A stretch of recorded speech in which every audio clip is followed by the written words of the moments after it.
दौसा विधानसभा सीट पर हुए उपचुनाव में हार के बाद बीजेपी प्रत्याशी जगमोहन मीणा आभार यात्रा निकाली है।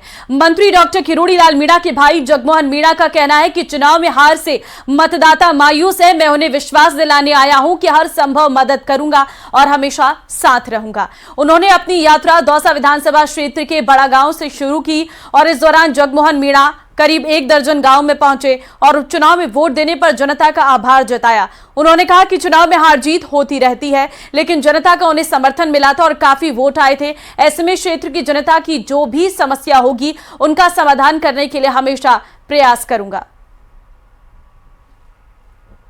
मेरा उद्देश्य है, मैं लोगों को जिन्होंने मुझे वोट दिया है उनको आभार प्रकट करने जा रहा हूँ। जनता के बीच में जा रहा हूँ। कुछ लोग मायूस हैं हार से, उनका उत्साहवर्धन करने आया हूं कि किसी तरह की चिंता करने की ज़रूरत नहीं है, घबराने की आवश्यकता नहीं है। मैं आपके साथ हूं, साथ खड़ा हूं, आता रहूंगा, लोगों की समस्याएं सुनता रहूंगा और उसका निदान निकालूंगा। आरएसएस को लेकर पूर्व और वर्तमान चिकित्सा मंत्री आमने सामने हो गए हैं। कल पूर्व चिकित्सा मंत्री रघु शर्मा ने आरोप लगाते हुए कहा था कि चिकित्सा संस्थानों में विचारधारा के आधार पर लोग हैं। चिकित्सा और शिक्षा का राजनीतिकरण नहीं करना चाहिए, जिस पर चिकित्सा मंत्री गजेंद्र सिंह ने पलटवार करते हुए कहा कि हमारे लिए योग्यता प्राथमिकता है। हमारे यहाँ कई संस्थाओं के कई लोग हैं। कांग्रेस के कार्यकाल में घोटाले ही घोटाले हुए। हमारे यहाँ पर कई संस्थाओं के कई लोग हैं, कई कल्ट्स, कई ऑर्गेनाइजेशंस में से एफिलिएटेड है। पर ऐसा नहीं है कि हमने कुछ आरएसएस के लोगों से लेके हमने सब पद भर दिए। ऐसा मुझे बताएं, 1, 2, 3 कितने हमारे इतने पद हैं, हजारों पद हैं, कितने ऑक्यूपाई करें वो तो स्पष्टीकरण तो हमें बताएं। क्या वो 5 बता सकते हैं, 3 बता सकते हैं, 10 बता सकते हैं, 20 बता सकते हैं? हम तो हजारों पद भरे हैं इसके अंदर। ये तो बिल्कुल ही फालतू की बात है कि भाई हमारे ऊपर आरोप। अगर कोई संस्था का कॉम्पिटेंट आदमी होगा, है ना, जैसे दीपक महेश्वरी जी है, ये कॉम्पिटेंट आदमी है, तो कल के कहते हैं कि भाई वो इस संस्था से हैं, उनको लगा दिया। टोटल नंबर बता दो, आपके पास हिम्मत है तो बता दो कि कौन कौन से पद पे लगा है, बताओ। ये तो फालतू की बेबुनियादी आरोप है बिल्कुल। सभी 7 विधायकों को विधानसभा स्पीकर वासुदेव देवनानी के चैम्बर में शपथ दिलाई गई। इस दौरान हनुमान बेनीवाल की पत्नी को हराने वाले रेवंत राम डांगा ट्रैक्टर पर विधानसभा पहुंचे। सभी 7 विधायकों को विधानसभा अध्यक्ष वासुदेव देवनानी ने शपथ दिलाई। ये रिपोर्ट देखिए। मैं राजेंद्र बाबू, जो विधानसभा का सदस्य निर्वाचित हुआ हूँ, ईश्वर की शपथ लेता हूँ कि मैं विधि द्वारा स्थापित संविधान के प्रति सच्ची श्रद्धा और निष्ठा रखूंगा।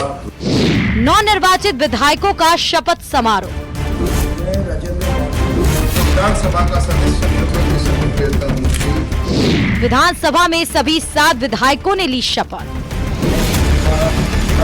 संविधान के प्रति सच्ची श्रद्धा।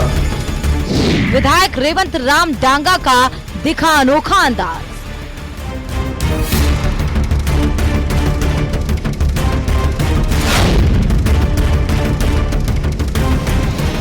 उपचुनाव जीतकर विधानसभा पहुंचे सभी नवनिर्वाचित विधायकों को स्पीकर वासुदेव देवनानी ने अपने चैम्बर में शपथ दिलाई। जिन 7 विधायकों ने शपथ ग्रहण की, उनमें झुंझुनू से ब्रजेंद्र ओला के बेटे अमित ओला को हराकर विधायक बने राजेंद्र भांबू ने शपथ ग्रहण की। राजेंद्र भांबू ने झुंझुनू में बीजेपी के 21 साल के वनवास को खत्म करते हुए रिकॉर्ड मतों से जीत हासिल की थी। सलुम्बा सीट से बीजेपी की नवनिर्वाचित विधायक शांता देवी मीणा ने भी स्पीकर चैम्बर में शपथ ग्रहण की। शांता देवी मीणा ने सलुम्बा सीट पर बीएपी के जितेश कटारा को कड़ी टक्कर दी थी। रामगढ़ विधायक सुखवंत सिंह के अलावा 84 से बीएपी विधायक अनिल कटारा ने शपथ ली है। सबसे पहले तो हमारी जो 84 की समझदार जनता है, जिसने मत का जो महत्व है वो समझा, तो मैं आप मीडिया के माध्यम से उनको पहले तो सबसे पहले बहुत बहुत धन्यवाद, आभार जोहार करना चाहूंगा 84 की जनता को। और साथ ही आज मैं विधानसभा में आके शपथ ली है, पहला दिन है, और जनता का जो मेरे प्रति उनकी जो आशाएं उम्मीदें हैं उन पे खरा उतरने की पूरी कोशिश रहेगी। देवली उनियारा सीट पर जीत दर्ज करने वाले राजेंद्र गुर्जर ने भी विधानसभा पहुंचकर शपथ ग्रहण किया। हालांकि इस दौरान सबसे ज्यादा ध्यान आकर्षण किया खिमसर से रालोपा विधायक हनुमान बेनीवाल की पत्नी को हराकर विधानसभा पहुंचने वाले बीजेपी के रेवंत राम डांगा ने, जो अपने समर्थकों के साथ ट्रैक्टर पर बैठकर विधानसभा आए और फिर शपथ ग्रहण की।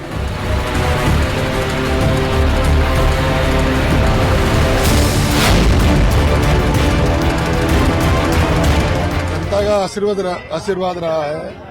जनता ने खुद ने चुनाव लड़ा है, प्रतिनिधि के रूप में मेरे को चुना है। मैं भारतीय जनता पार्टी का प्रत्याशी। अब खिमसर का चहुमुखी विकास होगा, जो विकास अवरुद्ध था। रेवंत राम डांगा जहां ट्रैक्टर पर बैठ विधानसभा पहुंचे, वहीं दौसा में किरोड़ी लाल मीणा के भाई जगमोहन मीणा को हराकर जीत हासिल करने वाले डीसी बैरवा हाथ में संविधान की प्रति दिखाते हुए नजर आए। बहरहाल उपचुनाव के बाद विधानसभा में विधायकों की संख्या 200 हो गई है। जहां बीजेपी के 119 और कांग्रेस के 67 विधायक हैं, तो वहीं बीएपी की संख्या 4 ही रहेगी। वहीं बीएसपी के 2 और 8 निर्दलीय विधायक हैं। Bureau report, news 18 Rajasthan.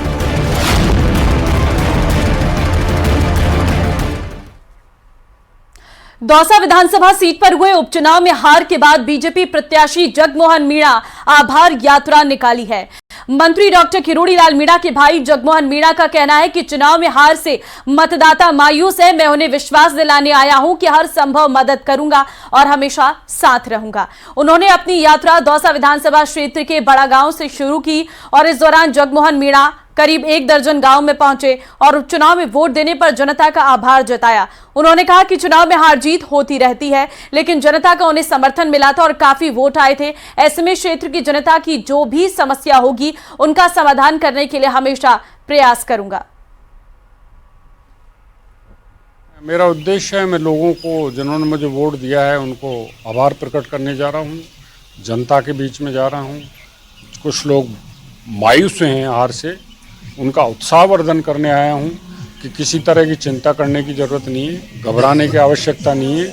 मैं आपके साथ हूं, साथ खड़ा हूं, आता रहूंगा, लोगों की समस्याएं सुनता रहूंगा और उसका निदान निकालूंगा। आरएसएस को लेकर पूर्व और वर्तमान चिकित्सा मंत्री आमने सामने हो गए हैं। कल पूर्व चिकित्सा मंत्री रघु शर्मा ने आरोप लगाते हुए कहा था कि चिकित्सा संस्थानों में विचारधारा के आधार पर लोग हैं। चिकित्सा और शिक्षा का राजनीतिकरण नहीं करना चाहिए, जिस पर चिकित्सा मंत्री गजेंद्र सिंह ने पलटवार करते हुए कहा कि हमारे लिए योग्यता प्राथमिकता है। हमारे यहाँ कई संस्थाओं के कई लोग हैं। कांग्रेस के कार्यकाल में घोटाले ही घोटाले हुए। हमारे यहाँ पर कई संस्थाओं के कई लोग हैं, कई कल्ट्स, कई ऑर्गेनाइजेशंस में से एफिलिएटेड है। पर ऐसा नहीं है कि हमने कुछ आरएसएस के लोगों से लेके हमने सब पद भर दिए। ऐसा मुझे बताएं, 1, 2, 3 कितने हमारे इतने पद हैं, हजारों पद हैं, कितने ऑक्यूपाई करें वो तो स्पष्टीकरण तो हमें बताएं। क्या वो 5 बता सकते हैं, 3 बता सकते हैं, 10 बता सकते हैं, 20 बता सकते हैं? हम तो हजारों पद भरे हैं इसके अंदर। ये तो बिल्कुल ही फालतू की बात है कि भाई हमारे ऊपर आरोप। अगर कोई संस्था का कॉम्पिटेंट आदमी होगा, है ना, जैसे दीपक महेश्वरी जी है, ये कॉम्पिटेंट आदमी है, तो कल के कहते हैं कि भाई वो इस संस्था से हैं, उनको लगा दिया। टोटल नंबर बता दो, आपके पास हिम्मत है तो बता दो कि कौन कौन से पद पे लगा है, बताओ। ये तो फालतू की बेबुनियादी आरोप है बिल्कुल।